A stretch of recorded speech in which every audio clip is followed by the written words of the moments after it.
금융 시스템 위기라든가 요거는 제가 볼 때는 가능성이 좀 낮은 거 아닌가라고 보고 있습니다. 미국 경제는 하반기에 현재보다는 둔화될 것이고 한국 경제는 상반기보다는 하반기가 그래도 조금 더 나은 모습을 보일 가능성이 높다.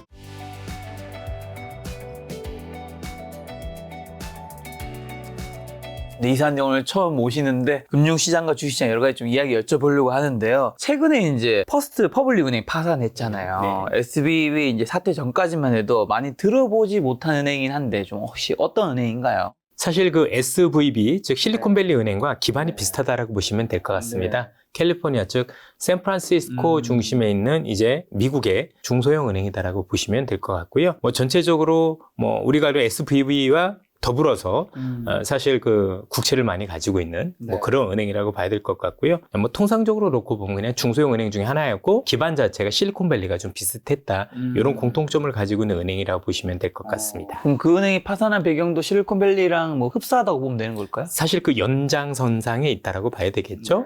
통상적으로 최근에 중소형 은행들에 대한 부정적인 인식이 되게 강했고 특히 이제 실리콘밸리 중심으로 최근에 금리 좀 올라가고 경기도 얼어붙으면서 흔히 얘기하는 스타트업 기업들 이런 기업들이 어려워지면서 동시에 좀 영향을 받은 은행이다라고 봐야 될 것 같은데 근데 조금 아쉬운 거는 이 은행들 같은 경우는 이미 많은 고객들이 이탈을 했었었고 남아있는 고객들 중심으로는 다 예금자 보호법이 되는 그런 사실 고객이었기 때문에 사실 최근에 파산하기 전까지 굳이 이렇게까지 되지 않았었을 것 같은데 그럼에도 투자자분들께서는 여전히 이런 어떤 은행들에 대한 신뢰가 좀 많이 부족했을 거고 특히 이제 예금들을 대부분 우량은행으로 옮겼겠죠. 조금 더 큰 은행으로 아무래도 나중에 어떻게 될지 모른다는 그런 부분들 때문에 사실 더 어려워진 거 아닌가 생각이 드네요. 올해 파산한 미국 은행들 제가 찾아보니까 그 자산들이 2008년 금융위기 당시 파산한 25개 은행 자산보다 많다고 하던데 이게 좀 어느 정도 충격이 올 수 있는 건가요, 그러면?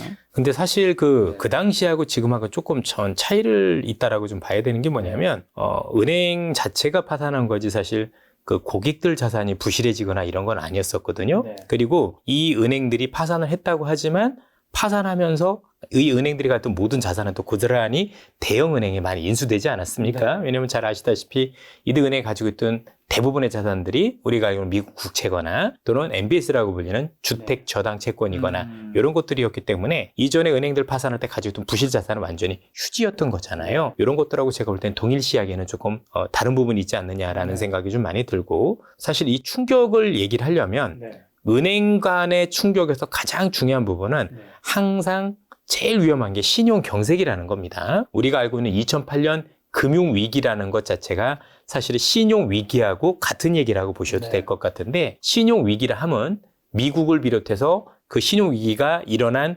국가들 자체에서 사실 은행들끼리 돈을 못 빌리고 또 개인도 돈을 못 빌리는 즉 우리 뭐 사람으로 얘기하면 심근경색 같은 즉 돈이라는 것 자체가 피라고 보시면 될 것 같고 은행이 심장 역할을 하는데 우리가 심근경색에 걸리면 심장이 멈춰서 피가 안 돌잖아요. 우리가 얘기하는 신용경색이라는 것 자체는 돈을 돌려주는 은행의 근육이 마비돼서 우리가 하는 시중에 기관이나 또는 뭐 기업들 또 개인들한테 돈이 돌지 않는 현상들을 말하는데 지금 같은 경우는 사실 이 은행들이 비록 파산하긴 했지만 부실 자산이 있는 것도 아니고 그렇다라고 시중에서 지금 돈을 구하기 어려운 것도 아닙니다. 물론 이전보다 경기가 어려워지다 보니 대출 요건이 까다로워진 점은 있지만 그럼에도 불구하고 여전히 돈을 빌리고 또 은행을 예금하는데 전혀 문제가 없다는 점에서 놓고 볼 때는 사실 이전에 있던 금융위기와 전혀 다른 성격이기 때문에 많은 투자자분들이 이거 동일시하시는 경향이 있는데 다른 개념이다라고 보셔도 될 것 같습니다. 지금 말씀 들어보니까 이사님께서는 이게 뭐 사람들이 생각한 것처럼 금융 시스템 위기로까지 뭐 간다고 생각하진 않으시는 것 같다는 생각이 예, 그렇습니다. 이게 만약에 그런 위기로 가려면 여러 가지 조건들이 필요합니다. 첫 번째 조건은 앞서 말씀드린 대로 이 은행들이 가지고 있는 자산이 부실 자산이어야 됩니다. 두 번째는 부실 자산뿐만이 아니라 이 부실 자산과 관련해서 경기가 안 좋아져서 이 부실 자산을 가지고 있는 은행뿐만 아니라 그거를 갚아야 되는 소비자들이 또는 대출자들이 직장을 잃거나 그렇죠? 이래가지고 그 돈을 갚지 못하는 현상들이 나타나야 금융위기로 발전하는 건데 2008년과 지금 비교해 보면 이 두 가지 부분이 너무나도 다릅니다. 앞서 말씀드린 2008년도 서브프라임 위기 때는 미국 은행들이 가지고 있던 자산 자체가 말 그대로 주택담보대출 중에서도 제일 등급이 떨어지는 쉽게 진짜 부실 주택담보대출이었던 거죠. 그러니 서브란 표현이 붙었을 거고 이런 부실 자산을 가지고 있었었고 또 거기에다가 2008년도에 금융위기가 터지면서 수많은 사람들이 실업자로 돌변을 하고 그러면서 또 이 사람들이 또 내가 돈을 갚지 못했던 거잖아요. 그러면서 이 자산이 더 부실화되는 그리고 이 부실 자산과 관련해서 여러 은행들이 동시에 파생 상품 형태로 가지고 있으면서 전염이 됐던 사례가 2008년에 금융 시스템을 건드린 사례라고 볼 수 있는데 그럼 지금 비교를 해보면 첫 번째로 현재 이 은행들이 가지고 있는 자산 자체가 우량 자산이라는 미국 국채라고 하면 뭐 최우량 자산이잖아요. 그래서 우량 자산이라는 점에서 놓고 볼 때 사실 부실이 없다라는 게 첫 번째고 물론 가지고 있는 자산 중에서 중간에 팔게 되면 미실현 손실이라서 이런 거 발생할 수 있지만 만기까지 들고 갔을 때 문제가 없죠. 두 번째는 뭐냐면 사실 각 은행들 간의 연결고리가 굉장히 미약합니다. 그렇죠? 각자 우량 자산을 들고 있는데 이 은행이 파산하고 온다고 해서 이 은행이 꼭 파산해야 된다라는 법은 없는 거죠. 전체적으로 놓고 보면. 그리고 세 번째는 과연 지금 미국의 실업률이 옛날에 우려만큼 벌어질 거냐. 오늘 아침에 끝난 미국 연준의 그 내용에서도 보면 사실 파월 의장이 앞으로 경제와 관련해서 당신 스스로는 미국 경제가 둔화되거나 또는 나쁘게 본다라도 얕은 침체 정도일 거다. 그리고 거기에 대한 근거를 명확히 댔어요. 실업률이 요즘 현대 시대 들어서 옛날하고 많이 달라졌기 때문에 이전만큼 대단히 실업률이 발생할 것 같진 않다. 쉽게 얘기해서 우리 표현으로 그대로 빌리자면 돈을 갚을 수 있는 거죠. 내가 여전히 직장에 있다라는 얘기인 거니까. 그렇게 놓고 봤었을 때 과연 2008년과 비슷하게 이게 금융위기, 즉 시스템 위기로 갈 거냐에 대해서는 전 여전히 아니다라고 보고 있고 참고로 이 금융 시스템과 관련된 위기는 주기가 40년 주기입니다. 보통 2008년에 있었으니까 그 이후에 있어야 되겠죠. 예. 현재 오는 것 가지고는 사실 뭐 일반 이런 어떤 은행들과 관련해서 조금 불편한 건 사실이지만 이게 지금 말씀 주신 것처럼 무슨 금융 시스템 위기라든가 아니면 또 우리가 생각했던 금융 뭐 불안까지는 되겠지만 이게 무슨 위기로 발전할 가능성 요거는 제가 볼 때는 가능성이 좀 낮은 거 아닌가라고 보고 있습니다. 파월 연준 의장이 얕은 침체 정도까지 멘트를 했다고 했는데 실업률이 근데 경기 침체가 온다고 하는데 실업률은 왜 높지 않을 거라고 보는 걸까요? 지금 그 미국 시장에서 뿐만이 아니라 글로벌 시장 모두에서 특이한 일들이 벌어지고 있는데요. 어떻게 보면 인구 구조가 많이 변하고 있는데 최근에 코로나 상황까지 겹치면서 사람이 부족한 게 가장 큰 원인입니다. 예를 들어서 이번에 뭐 졸트라는 데에서도 고용 구직 이런 보고서들이 많이 나왔지만 전반적으로 전쟁을 제외하고는 사람이 부족했던 사례가 사실은 없었습니다. 그래서 경제학적으로 놓고 보면 경제학에서 항상 사람이 조금 잉여, 즉 남아도는 현상들이 있어서 경제가 안 좋아 좀 그렇잖아도 남아도는데 내가 더 안 좋아지니까 사람을 잘라야지 그런 부분이 있었는데 지금 같은 경우는 어떠냐면 일자리는 계속해서 늘어나고 있습니다. 경제가 안 좋아짐에도 불구하고 왜냐하면 지금 리쇼어링이라고 해서 지금 미국 경제 같은 경우 밖에 나가 있던 기업들이 또는 우리가 알고는 뭐 2차 전지라든가 뭐 반도체 관련 기업들이 지금 계속 들어오고 있죠. 일자리는 계속 미국으로 들어오고 있는 모습인데 반해서 사람은 여러 가지로 부족한 게 우선 우리가 알고 코로나로 110만 명 이상의 많은 분들이 돌아가셨고요. 두 번째는 이전 대통령, 즉 트럼프 이후 때부터 이민을 안 받으면서 또 수백만 명의 그 사람들이 이민이 안 들어오다 보니까 그 허드렛이라는 서비스업 관련 일자리가 부족한 것도 있고 또 덜 태어났습니다. 그래서 지금 산술적으로 500만 명 이상의 일자리가 부족한 상황이다 보니 사람이 부족하니까 전체적으로 사람을 자르고 싶어도 일부에선 자르지만 일부는 사람이 부족하고 또 잘린 사람들도 해고된 사람들도 다른 일자리를 찾기 어렵지 않은 그런 상황이 되어가고 있고요. 이것 때문에 최근에 자넷 옐런 재무장관도 앞으로 고용시장이 좀 둔화될 수는 있다고 보여지는데 그 둔화되는 것 목표를 사람을 많이 해고하고 있는 쪽에 둔 게 아니라 지금 있는 일자리들, 새로 생기는 일자리들의 수를 줄여서 일자리를 구하는 사람과 일자리의 균형을 맞춰가는 쪽으로 되고 있다라고 보면 이전만큼 사람들이 정말 대량으로 실업이 발생을 해서 그 자체가 현재 은행들이 가지고 있는 자산을 더 부실하게 만드는 이런 걸로 연결되는 고리는 이번에는 많이 다르다라고 저는 생각을 하고 있고 오늘 제롬 파월 의장도 사실 저와 똑같은 얘기를 공식적으로 그 질의응답에서 했기 때문에 뭐 저를 못 믿을 수는 있겠지만 제롬 파월까지 못 믿진 않을 거라는 점에서 한번 우리가 이런 점들을 고민해봐야 될 거라고 제롬 생각합니다. 파월을 못 믿으면 뭐 이 시장에 사실 믿을 사람은 아무도 없죠. 저희 팀들은 뒷백이 되겠습니다. 자, 지난 4월 초에 그리고 실리콘밸리 은행 사태로 인해 오히려 금융위기는 피해갈 가능성이 높아 보인다고 이사님께서 코멘트를 딴 데서 하셨던데 네. 지금 말씀 들어보니까 이사님은 지금도 뭐 같은 생각이신 것 같네요. 예, 그렇습니다. 오히려 경기가 둔화되면 둔화될수록 아이러니하게도 금융위기의 가능성은 대단히 낮아진다라고 볼 수가 있는데 없어진다는 아니고요. 그럴 수밖에 없는 게 이전에 있었던 자산이 다르기 때문입니다. 앞서 말씀드린 것처럼 지금에 있는 미국 은행들이 들고 있는 자산은 미국 국채라는 거죠. 미국 국채나 MBS, 즉 주택저당 채권은 금리가 내려지면 내려질수록 오히려 우량 자산으로 변합니다. 잘 아시겠지만 채권은 금리 인하기에 사실은 가격이 올라가서 우리 입장에서 놓고 보면 만기까지 들고 가면 원래 원금에 대해서 이자까지도 주지만 금리 인하기 때는 또 중간에 매각할 경우 이득도 볼 수 있잖아요. 그러면 이전하고 다른 게 이전에는 금리가 내려간다는 얘기 자체가 대량 실업이 발생을 해서 이 대량 실업으로 인한 해고자들이 기존에 있었던 주택담보대출을 갚지 못해서 그게 부실자산으로 변해서 문제가 됐던 건데 이번에는 자산 자체가 미국 국채 이런 거기 때문에 오히려 금리가 내려가면 국채 가격이 올라가기 때문에 어이없게도 미국에 있는 은행들은 현재 들고 있는 자산이 굉장히 우량해지는 이런 역설이 있게 됩니다. 따라서 많은 분들이 생각하는 경기 둔화는 경기 자체는 둔화가 맞지만 오히려 그것 때문에 금융위기 가능성은 훨씬 더 낮아진다는 역설을 기억하실 필요가 있겠습니다. 미국 은행이 가지고 있는 자산들이 대부분 우량 자산이기 그렇습니다. 때문에 예. 그리고 실업률도 높지 않을 것이기 예. 때문에 그러면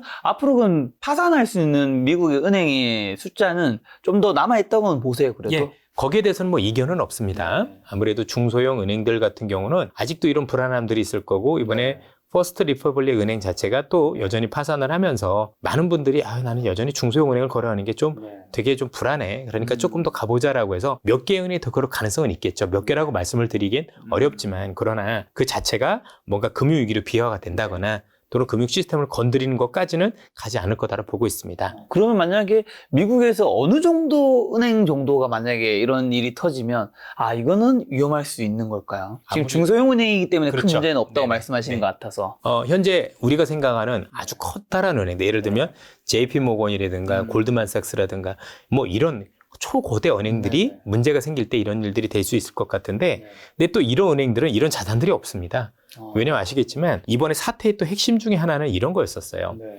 우리가 알고 있었던 2008년 금융위기 이후에 토드 프랭크법이라 그래서 대형 은행들에 대해서는 금융 규제가 엄청 심하게 가해져서 이 친구들이 부실 자산에 투자를 할 수도 없지만 웬만한 투자 행위도 굉장히 많이 제약이 됐었어요. 그래서 지금 잘 보시면 대형 은행 중심으로 문제를 일으키고 있지는 않아요. 그런데 재밌게도 이전에 있었던 대통령이었던 트럼프가 중소형 은행에 대해서 규제를 많이 풀었었습니다. 그러다 보니까 이 은행들이 풀어준 규제를 통해서 사업용 부동산이라든가 아니면 여러 가지 대출을 많이 했었던 거고 그러다 보니까 이쪽이 더 취약해졌다고 볼 수가 있겠죠. 실제로 또 미국의 상업용 부동산 가격이 떨어지면서 이게 또 피해가 또 부담이 되는 게 있다면서요? 네, 그렇습니다. 현재 뭐 사실 그 사업용 부동산 얘기도 제가 업계에서 최초로 얘기를 했었는데 처음에 그 얘기 했었을 땐 다들 무슨 뭐 뜬금없는 소리냐라고 얘기를 했었던 것 같아요. 지난해 얘기했었거든요. 앞으로 문제가 터지면 이쪽일 것 같습니다라고. 사람들은 왜 뜬금없다고 생각하셨나요? 그 당시에는 아무도 이런 위기를 얘기할 때가 아니었었죠. 그 당시에는 경기 침체라는 게 화두였었을 때였었고 또는 미국의 일반 부동산, 상업용 부동산이 아니라 주택 시장이 크게 하락할 거다라는 전망들이 굉장히 많으셨었습니다. 근데 잘 기억하시다시피 미국의 일반 주택 시장, 즉 우리가 아는 개인들 관련된 주택 시장은 가격이 떨어진 건 맞지만 잘 아시다시피 현재 미국 시민들의 거의 대부분이 2008년 이후로 그 뜨거운 맛을 본 뒤에 대부분 고정금리로 돈을 빌리다 보니 우리나라는 변동금리죠 거의 다 대부분. 그래서 문제가 좀 피해갈 수 있었던 그런 부분이 있었다라면 상업용 부동산 같은 경우는 문제가 되긴 하는데 당장 문제가 되진 않습니다. 뭐 지금 뭐 많은 분들이 얘기하는 게 거의 17%가 어떤 공실률 이런 얘기들 많이 하시지만 사실 그런 것들을 다 감안해서 투자를 했던 건데 우리가 보통 상업용 부동산 얘기하면 리츠를 떠올리시면 편하거든요. 그러면 리츠 같은 경우는 우리가 개인 투자자분들이 투자를 하실 때 대부분 기간이 짧잖아요. 그러다 보니 이쪽이 변동금리인 경우가 많고요. 올해 내년에 이것과 관련돼서 만기들이 많이 들어와요. 그래서 지금 1차적으로는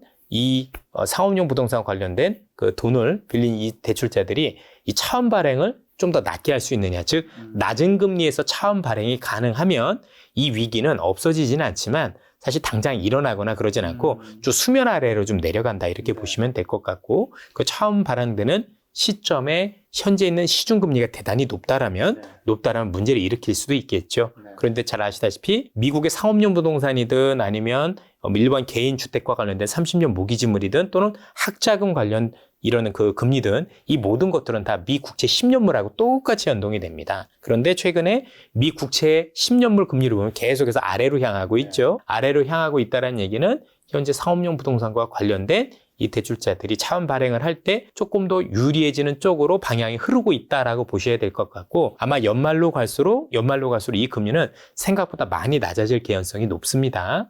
미국의 물가도 많이 잡힐 거고 또 경기 둔화에 대한 우려도 있기 때문에 동시에 이런 것들이 작용한다면 현재보다 더 낮은 금리에 있다라면 이 문제가 끝나는 건 아니지만 그래도 당장 무슨 문제가 된다거나 이러진 않을 거라고 현재는 보고 있습니다. 아무래도 근데 우리나라 경제는 또 외부의 상황에 또 민감하게 이제 반응하는데 뭐 타격 같은 거 없을까요? 우리나라 한국의 은행들은? 사실 현재는 직접적인 타격은 없고요.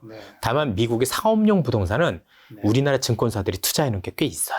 예. 그래서 우리 증권사들이 좀 타격 또는 연기금을 비롯해서 각종 기금들도 이전에 미국과 관련해서 대체 투자라고 보통 그러죠. 그러면서 미국의 부동산에 많이 투자를 해놨기 때문에 그럴 가능성은 전 충분히 있다고 생각해서 오히려 은행 쪽보다는 증권사 쪽에 일부 제가 볼 땐 부실화 가능성에 대해서는 염두에 두실 필요가 있겠습니다. 신한투자증권은? 저희는 그런 게 없겠죠. 예. 알겠습니다. 없을까요? 잘 모르겠습니다. 저 혼나는 거 아니죠? 대답하지 않으셨으니까 아직 우린 있다 없다를 모릅니다, 여러분. 연일 미국 은행이 이제 파산으로 미국 경제가 어쨌든 좀 흔들리다 보니까 동쪽에서 뭐 중국과 사우디, 이란의 행보가 좀 심상치 않다고 하던데 좀 어떻게 보시나요? 사실 이런 편가르기가 어제 오늘 일은 아닌 것 같고 어떻게 보면 중국이라는 국가 자체가 이번에 러시아 전쟁을 보고 나서 향후에 우리가 이런 비슷한 일이 벌어졌을 때 어떻게 할 것인가에 대한 대응을 세우는 과정에서 사실 이런 일이 벌어졌다라고 봐야 될 것 같습니다. 조금 사례를 한번 들어드린다면 이번에 러시아 같은 경우가 우크라이나 전쟁을 일으키고 나서 전 세계 서방 국가들이 에너지 수입도 끊어버리고 또 혹시 에너지를 수출했다고 해도 흔히 얘기는 스위프트, 즉 금융결제망에서 퇴출을 시켜버렸잖아요. 그러다 보니까 중국 입장에서는 이제 에너지가 문제가 되는데 향후에 뭐 그럴 일이 생기지 않았으면 하는데 뭐 대만과 관련해서 정말 불편한 일이 생겼다라고 하면 글로벌 시장에서 제일 먼저 할 수 있는 일 중에 하나가 일단 에너지라든가 이런 수입을 막아버리겠죠. 근데 최근에 사우디라든가 이런 국가를 통해서 그런 어떤 그 발판을 마련해 놓은 거죠. 무슨 일이 생겨도 사우디가 에너지를 공급해주는 쪽으로 이미 약속이 된 것 같고 결제를 달러가 아니라 바로 그거예요. 위안화로 했다고 스위프트 때문에 그렇습니다. 그래서 스위프트 때문에 금융결제망에서 퇴출될 경우도 결제가 안 된다는 게 있으니까 그러면 위안화라는 걸 사용을 하게 되면 별 문제가 없어지는 거지 않습니까? 그러면서 전체적으로 이 관련 국가들과 사실은 이제 뭐 서로 간에 이제 편먹기를 한 거죠. 이렇게 보면 되는데 그럼 중국 이들 국가한테도 많은 경제적 이득을 줬겠죠. 그래서 지금 미국 같은 경우는 사우디하고 척질 수밖에 없는 게 이런 겁니다. 미국은 지금 잘 아시다시피 추진하고 있는 게 앞으로 신재생 에너지 중심으로 가는 거죠. 쉽게 얘기하면 원유 관련해서 앞으로 내가 원유에 대한 의존도를 줄이겠다라고 얘기를 많이 하고 있죠. 그러면 원유에 대한 의존도만 줄이는 상황에서 그럼 사우디 입장에서는 나중에 내가 원유를 안 쓸 때 미국이라든가 글로벌에서 원유를 옛날보다 덜 쓸 때 앞으로 먹고 살 게 있어야 되잖아요. 그런 건 먹고 살 것과 관련해서 요즘 많이 나온 얘기가 그게 네옴시티인데 그렇죠? 보통 이제 사우디 2030 프로젝트라는 게 원래 정식 명칭인데요. 그것과 관련해서 하려면 돈이 있어야 되잖아요. 근데 최근에 미국 같은 경우는 원유 가격, 즉 유가를 더 내리려는 움직임들을 많이 보이고 있다 보니까 아니 뭐 당신들은 나중에 원유도 안 쓴다고 그래? 그러면 내가 원유를 안 쓴다를 때를 대비해서 지금 뭔가 먹고 살기 위해서 재원을 마련하고 싶은데 그것도 방해해. 그런데 중국 같은 경우 손을 벌려준 거죠. 내가 당신들 거 사주고 막 그럴 거고. 그러다 보니 사실상 어쩔 수 없이 중국과 손을 잡게 되는 결국 경제적인 것과 향후 먹고 살 거를 대비해서 중국과 손을 잡지 안 되는 이런 상황들이 제가 볼 땐 이렇게 뭔가 양쪽으로 갈리는 그런 걸로 귀결이 됐다라고 봐야 될 것 같습니다. 앞으로도 그런 현상은 좀 지속될 확률이 높겠네요. 가능성이 높다라고 봐야 될 것 같습니다. 그냥 냉정하게 보면 미국은 사우디한테 주는 건 없는데 하라고 하면 누가 얘기를 듣겠어요. 그래서 남미도 미국 얘기를 안 들어요. 그렇죠? 그래서 지금 미국의 얘기를 듣지 않는 국가들은 할 말이 있는 거죠. 그럼 내가 당신들 얘기를 들어주면 당신들 나한테 뭔가 줄 게 있어야 되는데 주는 건 없고 항상 하지만 말라라고 얘기를 하고 또 그동안 미국이 사우디라든가 중동 국가들을 했던 모든 정책들을 보면 사실 안타깝게도 조금 신뢰를 가질 만한 정책은 아니었죠. 정권이 바뀔 때마다가 이랬다 저랬다 하는 여러 가지 일이 있었다라고 본다면 차라리 중국이 어떤 국가인지 뭐 자기들 하더라도 어쨌든 경제적 이득은 주니까 그럼 굳이 손을 잡는다라면 이쪽이 더 나을 수도 있다. 그런 선택을 한 것으로 저는 보여집니다. 작년 뭐 하반기부터 지금까지도 뭐 글로벌 경제 위기라는 키워드, 뭐 경기 침체 이런 건 뭐 신문에서도 유튜브에서 굉장히 많이 나왔었는데 요즘엔 그래도 2023년 뭐 낙관적으로 보시는 경제학자분도 있고 하던데 이사님은 지금은 좀 어떻게 전망하고 계신가요? 글로벌 경제가 전체적으로 같이 좋아지는 모습은 아니다라고 판단은 하고 있습니다. 우선 최근에 그 한국은행 총재가 블룸버그 인터뷰를 통해서 4월 초에 했던 인터뷰를 보면 미국 경제 같은 경우는 상반기보다 하반기가 어려워질 것이다. 즉 현재 상황에서 미국 경제를 놓고 보면 미국 경제는 하반기에 지금보다 안 좋아진다라고 얘기를 하는데 반면 한국 같은 경우는 전체적으로 현재보다는 하반기에 그래도 조금 더 나은 환경이 된다라고 얘기를 하고 있습니다. 이런 전망들이 나오는 가장 큰 이유는 이전과는 다르게 지금 미국과 중국을 비롯한 각국의 경기 회복이 서로 다른 모습을 보이고 있기 때문입니다. 예컨대 미국 같은 경우는 최근까지 금리 인상에 따른 후폭풍이 있겠죠. 그렇죠. 또 거기다 최근에 금융 불안에 따른 영향이 아무래도 경제에 부정적인 영향을 미칠 수밖에 없는 환경이라고 판단이 됩니다. 당연히 하반기로 갈수록 지금보다는 조금 더 경기가 안 좋은 쪽으로 무게를 둘 수밖에 없는 환경이지만 반대로 중국 같은 경우는 코로나 때 사실 굉장히 타격이 컸다가 이제 바닥을 찍고 올라오는 경기가 되겠습니다. 특히 글로벌 중에서 유일하게 인플레이션이 없습니다. 왜냐하면 코로나 때 돈을 안 풀었어요. 얘네는 뭐 보조금을 준 것도 아니고 그러다 보니까 인플레이션 우려 이런 게 없다 보니까 경기 회복에 대한 정도가 어느 정도나 될 거냐에 대해서는 여러 가지 이견이 많지만 한 가지 분명한 건 미국 경제는 하반기에 현재보다는 둔화될 것이고 중국 경제는 속도에 논란이 있을지 모르겠지만 지금보다는 좋아진다는 데 이견들은 없는 것 같습니다. 그러면 이 두 양대륙이 달라졌었을 때 글로벌 시장도 다르게 움직일 것이고 동시에 한국 같은 경우는 한쪽이 안 좋지만 또 다른 수출의 한쪽인 중국이 좋아진다라고 보면 전체적으로 놓고 보면 어쨌든 우리는 아직도 중국에 대한 수출 비중이 높다는 점들을 감안했었을 때는 지금보다는 하반기가 그래도 조금 더 나은 모습을 보이지 않겠느냐. 특히 여기에 또 하나 재밌는 게 뭐냐면 삼성전자가 원래 반도체 감산을 할 때는 경기하고 원래 사이클이 맞물리면서 했는데 이번에 처음으로 경기가 둔화되기 전에 먼저 선감산을 했죠. 워낙 안 좋았기 때문에. 그래서 되려 미국 경기가 안 좋아지는 시점에 감산에 대한 효과가 본격화로 드러날 때입니다. 삼성전자 주가는 통상적으로 감산하면 덜 빠지긴 하지만 이 감산에 대한 효과가 숫자로 확인될 때 정말 재고가 많이 줄었을 때는 그때부터는 대세 상승하는 경우들이 대단히 많았습니다. 그게 맞물려요. 그렇게 놓고 보면 우리나라의 수출이 중국 중심으로 그래도 지금보다 조금 나아질 것이고 미국은 안 좋아지긴 하지만 이런 점들을 감안하면 한국 경제는 좋아지는 것까지는 아니라고 하더라도 어쨌든 상반기보다는 하반기가 그래도 조금 더 나은 모습을 보일 가능성이 높다. 저는 그렇게 보고 있습니다. 한은 총재 얘기에 동의를 하는 거죠. 이사님 답변에서 제가 궁금한 게 두 가지가 첫 번째부터 여쭤보면 세계 대부분 나라들이 코로나 때 돈을 풀지 않았나요? 우리나라 풀었고 미국 풀었고 중국은 왜 안 풀었나요? 돈이 없어서 그런 거 아니었을까요? 뭐 사실 정확한 이유는 모르겠는데 돈을 안 풀었었고 그 덕이라고 좀 하면 그렇고 그래서 생각보다 중국에 있는 뭐 흔히 식당하는 분들 이런 분들이 정말 많이 안 좋아졌다고 얘기하더라고요. 저도 그래서 그렇겠죠. 요걸 확인하려고 이번 달 말에 중국 탐방을 갑니다. 이번 달 말에요? 이번 달 말에 중국 탐방을 가서 제가 이제 중국 관련해서 많은 이제 상점들도 다 들어볼 거고 또 한국에 있는 뭐 기관들도 많이 만나 뵐 거고 또 중국의 여러 증권사들한테 세미나도 의뢰를 해놨거든요. 그래서 뭐 지금 말씀 주신 그런 질문과 관련해서 조금 더 제가 알아볼 것이 있는지 좀 더 객관적으로 알아보기 위해서 한번 갔다 올 생각입니다. 갔다 온 다음에 다시 예, 좋습니다. 예. 두 번째는 삼성전자 말씀하신 대로 최대 25% 감산을 이제 하기로 했는데 그럼 주가 전망은 좀 아까 말씀해 주신 좀 더 구체적으로 어떻게 보시나요? 제가 뭐 반도체 애널리스트가 아니기 때문에 또 향후에 수요가 어디서 생길지 모른다는 점에서 모르지만 감산만 놓고 보면 이전에 데이터를 그려보니까 일단 처음에 감산하겠습니다라고 돌입을 하면 주가가 하락하는 건 굉장히 제한적이었었습니다. 그러니까 수요가 없다 보니 올리는 힘은 없는데 추가적으로 하락시키는 건 조금 많이 제한이 되더라는 얘기죠. 다만 현 상황에서 미국 경제가 금융 불안 때문에 둔화되는 것까지 감안을 하면 뭐 단순히 여기서 바닥이다라고 얘기하는 것보다는 조금 더 뭐 크진 않지만 약간의 조정 가능성도 없잖아 있다라고 판단을 하는데 통상적으로 그럼 언제부터 본격적으로 오르기 시작하느냐 이게 중요한데 본격적으로 오르는 것은 수요가 있었을 때 오르지는 않더라고요. 오히려 그땐 더 많이 오르고 그것보다는 아마 여기부터는 이미 20% 감산을 했다고 하더라도 한 분기 정도는 아마도 현재 21주 재고가 있다라고 하잖아요. 우리가 원래 정상적인 게 한 5주에서 4주 정도인데 요 재고가 아마 한 분기 정도는 그렇게 생각보다 유의미하게 줄지 않을 가능성이 높아요. 요때는 오르지 않고 오히려 그 다음 분기 정도가 돼서 정말 많이 감산에 대한 효과 때문에 재고가 정말 눈에 띄게 줄었고 이게 숫자로 확인되면 그때부터는 대세적으로 크게 상승하는 모습들이 많이 발견이 그게 됐습니다. 올해로 치면 뭐 3분기 정도 3분기 정도가 되겠죠. 네. 그러면 이상하죠. 뭐 감산은 오케이인데 왜 감산만 가지고 저렇게 주가가 오를까에 대한 고민이 있으실 텐데 일단 감산이 많이 되고 나서 재고가 많이 줄어들면 이제는 그러면 수요가 있는 쪽에서 어쨌든 물량을 좀 더 달라고 할 수도 있는데요. 그렇죠. 이런 반도체 공장 같은 경우는 한 번 이렇게 공장 자체가 서게 되면 재가동 시점까지는 7, 8개월이 걸립니다. 그러니까 단순히 먼저 감산으로 끝나는 게 아니라 우리가 예상치 못해 수요가 생겼을 때 대응이 안 돼요.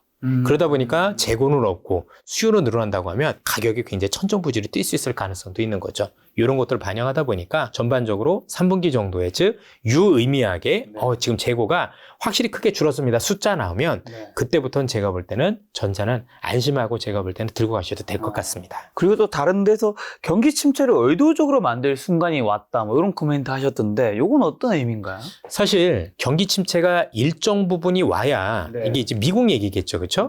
근데 이 경기 침체라고 얘기하는 의도적인 건 얕은 침체를 말씀을 드리는 겁니다. 깊지 않은 침체를 얘기를 하는 건데요. 이게 되어야 현재 있는 금융위기가 사라질 수가 있겠죠. 자, 이런 겁니다. 연준이 지금 제일 걱정하는 게 뭐냐면 연준이 제일 걱정하는 게 인플레이션이 안 잡혀도 문제죠. 왜냐하면 현 상황에서 인플레이션이 안 잡히면 현 수준보다도 더 높은 금리로 가져가야 되는데 그렇게 되면 제가 볼 때는 100% 금융 위기로 갈 가능성이 높습니다. 그렇죠. 아까 배제했었던 그런 금융 위기 가능성이 굉장히 높다는 점에서 그러면 금융 위기를 막을 수 있는 유일한 방법은 그래도 조금 의도적으로 지금 이 정도 레벨로 하면 안 되네. 조금 더 강하게 얘기를 해서 조금 더 금리를 예상보다 더 많이 올려서 경기를 일정 부분 약간 톤다운을 시켜놓으면 전체적으로 내가 향후에 더 많이 금리를 더 올릴 필요는 없는 거잖아요. 그러면 실제 금융위기 가능성은 막을 수 있다는 점 그리고 약간의 경기 침체 이런 정도가 되면 아시다시피 아까 말씀드린 것처럼 상업용 부동산과 관련해서 또는 우리가 미 국채 같은 경우가 금리가 내려가면 보다 긍정적으로 변하지 않습니까? 국채는 우량 자산으로 변하는 거고 사업용 부동산은 롤오버 할 때 원활하게 할 수 있는 부분들이 있고 그러니까 뭔가 향후에 안 좋아질 대단한 시나리오를 막을 수 있는 거라는 점에서 경기 침체가 좋은 건 아니지만 최선은 아니겠죠. 그렇죠? 그러나 차선을 통해서 우리가